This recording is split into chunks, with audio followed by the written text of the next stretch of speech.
大家好，我是李芷晴，欢迎来到月活晚年频道。今天我想跟大家聊一个我们都经历过，但可能很少认真思考的问题，那就是我们搭飞机时身上穿的那套衣服。你可能会想，舒服就好，有什么好讲究的？但让我告诉你，穿错了衣服，真的有可能毁掉你整趟旅程。而且根据我的观察，有 99% 的人在打包行李时完全不会想到问题就出在他们穿在身上的那一套。我说的不是美不观的问题，我说的是，如果你穿错了，你可能会在安检被拦下来，在飞机上痛苦好几个小时，甚至在紧急状况下受伤。听起来有点严重，对不对？但这真的不是危言耸听，让我慢慢说给你听。上个月我在桃园机场就看到一位女士，她穿了一件很好看的外套，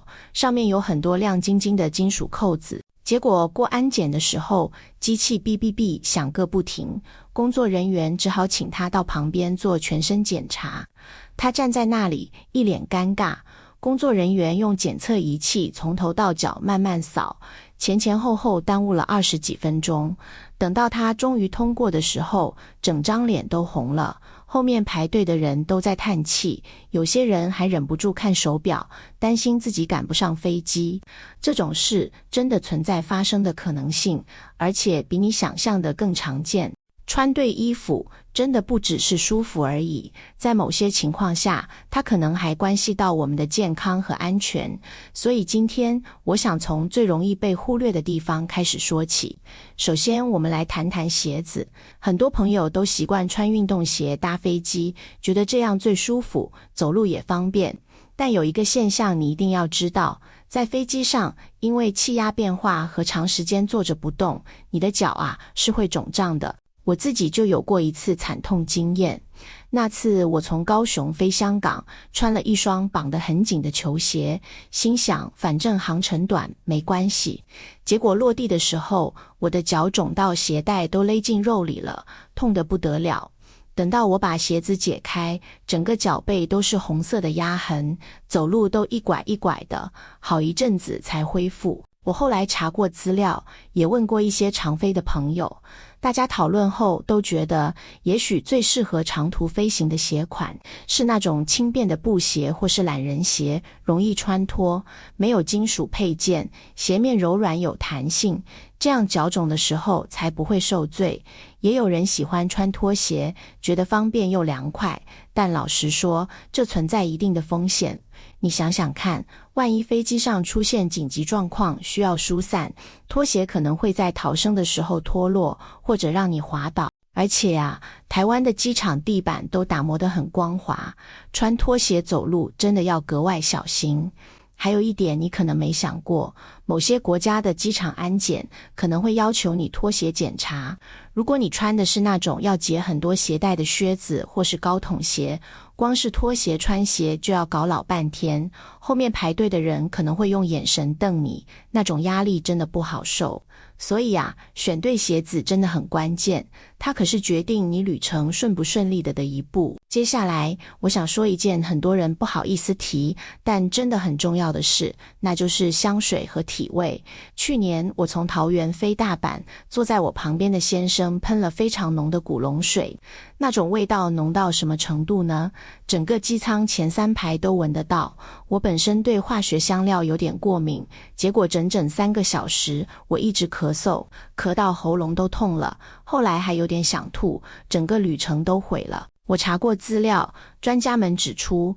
在密闭的机舱环境里，强烈的香水味可能会引发其他乘客的过敏反应，包括咳嗽、头痛、恶心，甚至气喘发作。所以我的建议是，如果你习惯使用香水、古龙水或须后水，上飞机前请尽量少喷，或者前萃不要喷。这不只是为了别人舒服，也是一种基本的机舱礼貌，毕竟大家都要在同一个空间里待上好几个小时。但另一个极端也要注意，就是体味问题。我必须很直白地说，有些朋友可能因为赶时间，没来得及好好洗澡就出门，或者穿了前一天的衣服，觉得反正只是坐飞机，没关系。但在密闭空间里，汗味、脚臭味会被放大好几倍。我有一次真的遇到左右两边的乘客都有很重的汗臭味，那趟9个半小时的飞行真的让我头痛欲裂，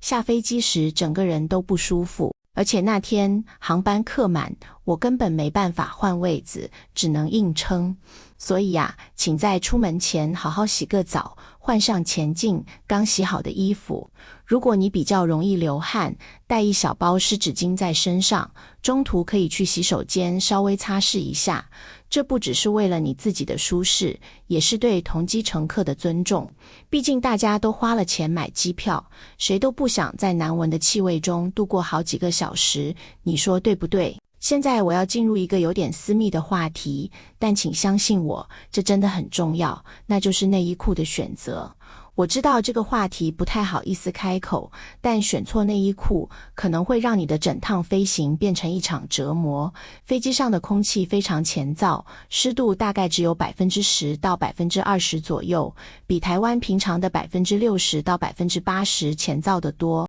在这种环境下，如果你穿的是不透气的化纤内衣裤，存在闷热、湿疹甚至私密处感染的可能性，这可不是开玩笑的。尤其对我们女性朋友来说，真的要特别注意。有些朋友为了看起来身材好一点，会穿塑身衣或是很紧的束缚内衣上飞机，但专家们讨论后认为，长时间穿住过紧的衣物，也许会影响血液循环，尤其是腰部和腹部的压迫，会让你更容易胀气和呼吸不顺。我有一个朋友，他穿着塑身衣从台北飞新加坡，才飞到一半就觉得胸闷，喘不过气，最后不得不在飞机厕所里把塑身衣脱掉，整个人才舒服一点。但你想看看，在那个小小的摇摇晃晃的厕所里脱衣服有多尴尬。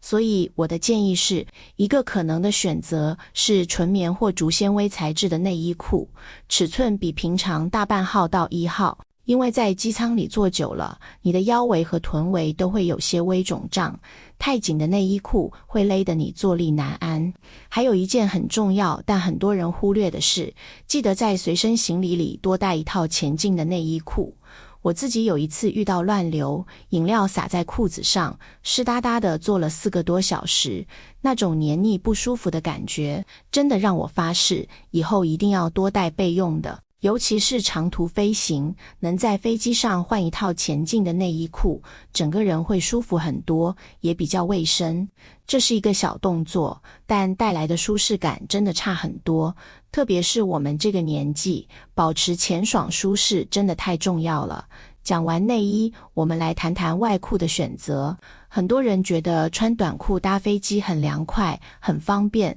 但老实说，这可能不是个明智的决定。首先，飞机上其实很冷，那种冷不是一开始就感觉到的，而是飞到一半，冷气出风口一直对着你吹，膝盖开始感到刺骨的寒意。第二个问题是卫生，你仔细想想，那个座位上坐过多少人，一套多久才换洗一次？如果你穿短裤，大腿直接贴在座椅上，那些累积的细菌和看不见的脏污就直接接触你的皮肤。还有一点很多人不会说出口，但确实存在，如果你的腿毛比较浓密，旁边的乘客可能会觉得不太舒服，尤其在拥挤的经济舱，大家的手臂和腿难免会碰到，毛茸茸的腿蹭到别人，确实会让人感到不自在。为什么呢？因为在飞机上坐久了，你的腰围和肚子会因为胀气而膨胀。如果穿紧身牛仔裤或是要系皮带的硬挺裤子，做到一半你会勒得很难受，想解开又觉得不好意思。还有一种裤子千万要避免，就是那种连身裤或吊带裤，看起来很时髦没错，但你想过吗？如果要上厕所，在那个小小的摇摇晃晃的机舱厕所里，你几乎要把整套衣服脱掉才能解决，那种尴尬和不方便真的会让你后悔莫及。另外要特别注意的是材质，很多人喜欢穿紧身裤或运动紧身裤，觉得舒服又好看，但这里有一个严重的安全问题，如果飞机上万一发生火灾或紧急状况，这些合成纤维材质不只会燃烧，还会融化粘在皮肤上，造成非常严重的烧伤。这不是危言耸听，根据航空安全专家的说法，在紧急疏散时，穿着合成纤维衣物的乘客受伤程度往往比穿天然纤维的人严重得多。裤管太宽，拖地的那种宽裤也要尽量避免。在机场走来走去，裤管会拖过地板、手扶梯、厕所地面，把各种脏东西和细菌都粘上来。而且在安检时，过于宽大的裤管可能会被要求特别检查，耽误你的时间。接下来我们聊聊袜子。很多人觉得袜子只是小事，随便穿一双就好。但在飞机上，袜子的重要性可能超乎你的想象。首先，除非你有快速通关，大部分机场的安检都会要求你脱鞋。这意味着你的袜子会直接踩在那个冰冷的、被成千上万人踩过的安检地板上。如果你没穿袜子，那你就只能光着脚踩在那个地板上。想想看那个画面，咖啡渍、不明污渍，各种人的脚印，老实说，光想就让人不舒服。所以，穿一双前进的袜子过安检是最基本的卫生防护。但袜子的作用不只是卫生而已。如果你的飞行时间超过2个小时，压力袜或弹性袜可能是个值得考虑的选择。它们可以帮助血液循环，减少腿部和脚踝的肿胀，也能降低深层静脉栓塞的风险。尤其是我们这个年纪，血液循环本来就比较慢，长时间坐着不动更容易出问题。我有一个朋友50多岁，从台北飞洛杉矶，下飞机时小腿肿得像面包一样，按下去一个凹洞半天才弹回来，吓得他以为出了什么大问题。后来医生告诉他，这就是长时间坐着，血液循环不良造成的。所以现在他长途飞行一定会穿压力袜，再也没有肿过了。另外，很多人在飞机上会把鞋子脱掉，这其实很正常，毕竟穿着鞋坐那么久确实不舒服。但如果你穿的袜子已经湿了、脏了或是有破洞，那就有点尴尬了。所以我的建议是，在随身行李里多带一双前进的袜子，起飞后换上新袜子，整个人会舒服很多。尤其是长途飞行，下飞机前再换回来，脚也不会那么闷。还有一点要提醒，不要穿那种很薄、很容易破的丝袜或船型袜，在机舱里走来走去，很容易就破了。选择中厚度的纯棉袜，既舒适又耐穿，还能保暖，一举多得。现在我们来谈谈上衣和外套的选择。机舱里的温度真的很难预测，有时候热得让你想脱衣服，有时候冷得让你直发抖。这就是为什么分层穿搭非常重要。我的建议是，里面穿一件纯棉或透气材质的 T 恤或薄长袖，外面再套一件可以随时穿脱的开襟外套或针织衫。为什么要强调开襟呢？因为套头的毛衣或卫衣在狭窄的机舱座位上脱上脱下非常麻烦，而且容易弄乱头发，碰到旁边的人。开襟外套就方便多了，拉链一拉或扣子一解就能穿脱，也不会影响到别人。但要特别注意的是，避免金属装饰太多的外套。我在桃园机场亲眼看过一位女士穿着一件很漂亮的外套，上面有很多金属扣子和拉链装饰，结果过安检时机器一直响，她被带到旁边做全身检查，前后耽误了快半小时。当她终于通过时，脸都涨红了，后面排队的人也都在叹气。所以，如果你的外套有很多金属配件，最好在过安检前就脱下来，直接放进托盘里过 X 光机，这样会快很多。还有一个实用技巧，选择有深口袋的外套，你可以把充电器、行动电源、耳机这些小东西放在口袋里，减轻随身包的重量。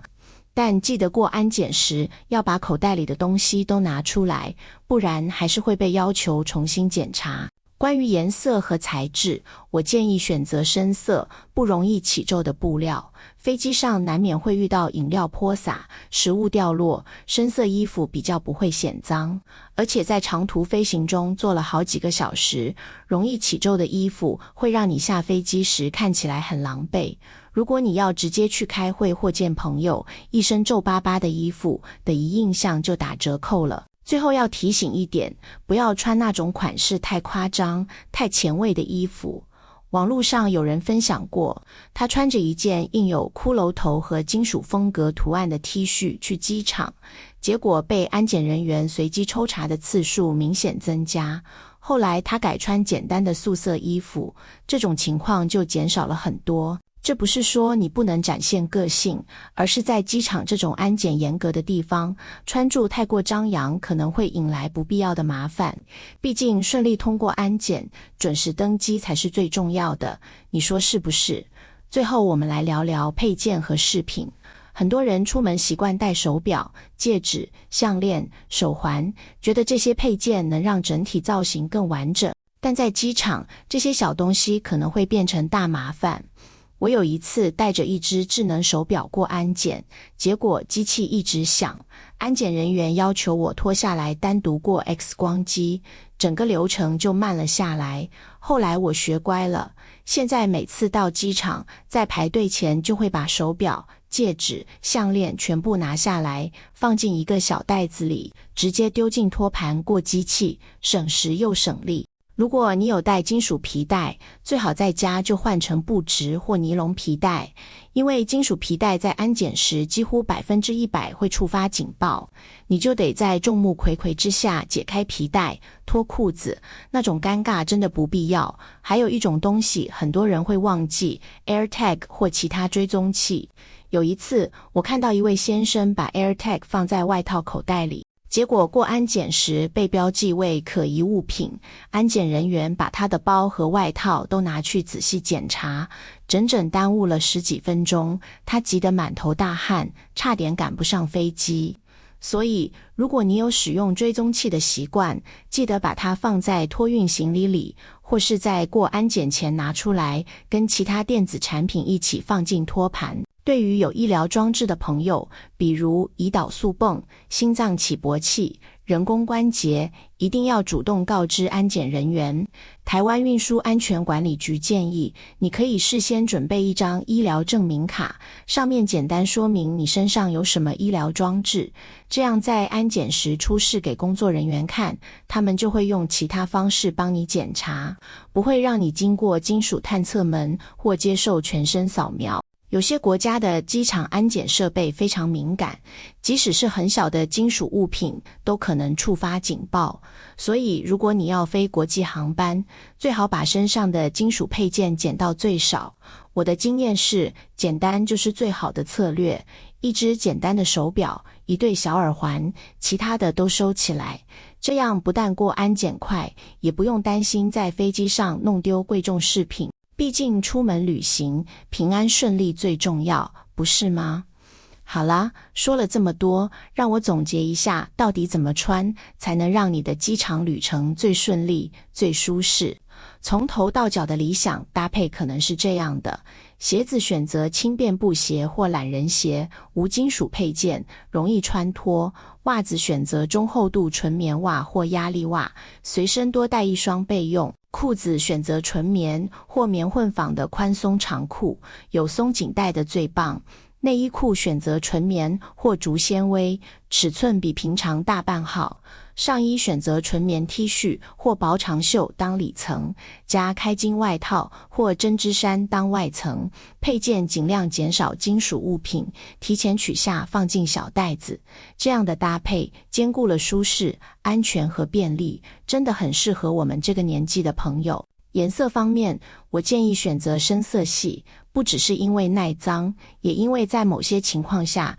穿着整齐、颜色沉稳的人往往能得到更友善的对待。网络上有不少人分享过，当他们穿得比较正式、前进，在机场、海关、移民关甚至航空公司柜台人员那里，都得到了更顺利的通关和更有礼貌的服务。穿对衣服真的能让你的旅程轻松很多。从踏进机场的那一刻起，你就会感受到差别，安检更顺利，在飞机上更舒适，下飞机时状态也更好。如果这个影片对你有帮助，请记得帮我按个赞，订阅月活晚年频道，也别忘了按下小铃铛接收最新影片通知。如果你有自己的机场穿搭经验，或是曾经因为穿错衣服遇到麻烦，欢迎在下面留言跟我分享，让更多朋友可以从你的经验中学习。也请把这个影片分享给你的家人、朋友，让大家都能有一个更舒适的旅程。